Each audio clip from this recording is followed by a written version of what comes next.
السلام علیکم ورحمۃ اللہ وبرکاتہ۔ ہم بستری کرنے کا صحیح طریقہ کیا ہے؟ کھڑے ہو کر کے ہم بستری کرنا بہتر ہے، یا پھر بیٹھ کر کے ہم بستری کرنا بہتر ہے، یا پھر لیٹے لیٹے ہم بستری کرنا بہتر ہے؟ اسلام کے حوالے سے میں یہ ساری چیزیں آپ کو بتاؤں گا، آپ کا کنفیوژن آج دور ہو جائے گا۔ اور اسلام کے اندر ہم بستری کرنے کا صحیح طریقہ کیا ہے؟ دیکھیے، کھڑے کھڑے ہم بستری نہیں کرنی چاہیے۔ کھڑے کھڑے ہم بستری کرنا یہ جانوروں کا طریقہ ہے۔ اللہ تبارک و تعالیٰ نے انسان کو اشرف المخلوقات بنایا، اور مذہب اسلام میں ہر ایک چیز کا طریقہ ہے۔ اللہ کے پیارے رسول صلی اللہ تعالیٰ علیہ وسلم کھانے پینے سے لے کے ہر ایک چیز کا طریقہ ہم کو سکھا کے گئے ہیں۔ مذہب اسلام کے اندر ہر ایک چیز کا طریقہ ہے۔ ہماری قوم کے کچھ لوگ اس قدر دین سے دوریاں اختیار کر لیے ہیں کہ غیروں والی زندگی بسر کر رہے ہیں، اور غلط رسپانس اس کا مل رہا ہے، تو بعد میں کہتے ہیں کہ ہمارے ساتھ ایسا ہو جاتا ہے تو ہمارے ساتھ ویسا ہو جاتا ہے۔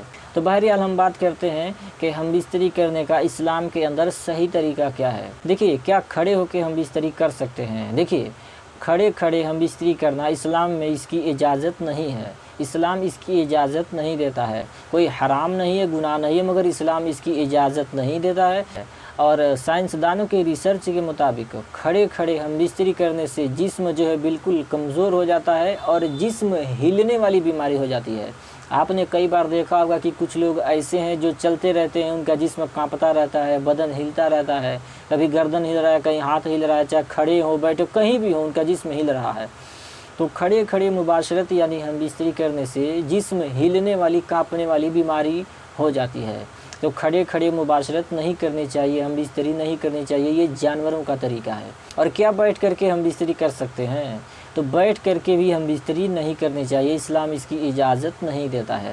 کوئی حرام نہیں ہے، گناہ نہیں ہے، مگر اسلام اس کی اجازت نہیں دیتا ہے، کیونکہ بیٹھ کر کے ہم بستری کرنے سے جسم کمزور ہوتا ہے، مرد اور عورت دونوں کے لیے نقصان دہ ہے۔ کھڑے کھڑے ہم بستری کرنے پہ مرد کے لیے زیادہ نقصان دہ ہے، کیونکہ جسم کانپنے والی بیماری ہوتی ہے، بدن کانپتا رہتا ہے، یہ بیماری ہوتی ہے۔ لیکن بیٹھ کر کے ہم بستری کرنے سے مرد اور عورت دونوں کے لیے اس میں نقصان دہ ہے، اور ہم بستری کے بعد جو حمل ٹھہرتا ہے، اولاد پیدا ہوتے ہیں، تو ان کے لیے بھی نقصان دہ ہے۔ جیسے جسم کا کوئی حصہ کم رہے گا، یا پھر کوئی عیب رہے گا، اپاہج پیدا ہوگا، اس طریقے سے۔ اور سب سے زیادہ تو اس میں نقصان دہ ہے بیٹھے بیٹھے جو مباشرت ہم بستری کرنے کا، مرد کا جو عضو تناسل ہوتا ہے، جو پرائیویٹ پارٹ ہوتا ہے مرد کا، جڑ سے کمزور ہو جاتا ہے بیٹھے بیٹھے کرنے سے۔ تو صحیح طریقہ اس کا یہ ہے کہ لیٹ کر کے ہم بستری کیا جائے، یہ اسلام کا طریقہ ہے۔ اسلام میں طریقہ یہ ہے کہ لیٹ کر کے عورت نیچے ہو اور مرد اس کے اوپر ہوں، لیٹ کر کے ہم بستری کیا جائے، اور پردہ اوپر سے ہو، کوئی کپڑا چادر وغیرہ ہو، اور عورت جب نیچے رہے گی، مرد جب اوپر رہے گا، اور فعل مباشرت یعنی ہم بستری کے کام کو جب انجام دیں گے، تو مرد کے جسم سے عورت کا جسم ڈھکا رہے گا، کیونکہ اسلام پردے میں یہ سب کرنے کی اجازت دیتا ہے۔ اور اوپر سے چادر وغیرہ بھی اوڑھ لینی چاہیے، تاکہ پردہ رہے، بے حرمتی نہ ہو، برہنہ نہ رہیں، تاکہ پردے سے ڈھک بھی جائے گا، اور عورت کا جسم مرد کے جسم سے بھی ڈھکا رہے گا، مرد اوپر رہے گا تو۔ اور سب سے بڑا جو فائدہ ہوتا ہے، سب سے اچھا جو اس میں رسپانس ملتا ہے، اس طریقے سے فعل مباشرت کے کام کو انجام دینے کا جو سب سے اچھا رسپانس ملتا ہے، وہ یہ رسپانس ملتا ہے کہ اس میں حمل جو ہے جلدی ٹھہر جاتا ہے۔